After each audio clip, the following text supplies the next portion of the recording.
sekali semua. Ini anggap saja untuk menguatkan. Usalli fardhu subhi raka'ataini mustaqbilal qiblati adaan ma'muman lillahi ta'ala adaan lillahi ta'ala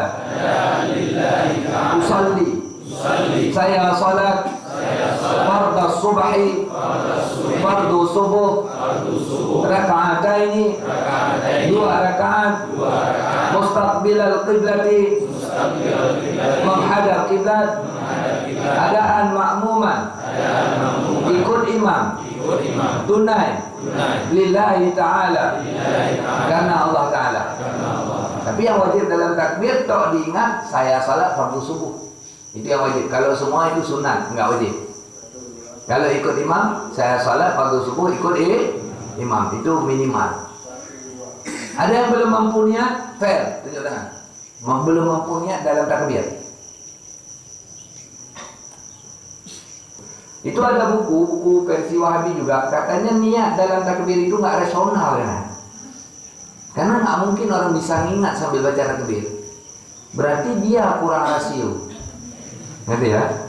Makanya nggak mampu. Mampu, tidak sulit. Ada yang nggak mampu, nggak apa-apa. Sekarang semua harus mampu. Coba baca Allahu Akbar.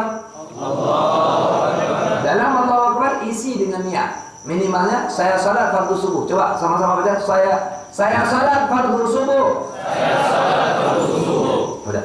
Diingat sekarang kata-kata saya salat fardu subuh jangan dibaca dengan hati, diingat. Sekedip mata selesai. Udah. Sekarang kita takbir. Ingat itu sambil takbir. Allahu Akbar. Kan udah. Anda nggak bisa niat. Kalau dibaca jadi lama. Diingat tidaklah lama. Udah.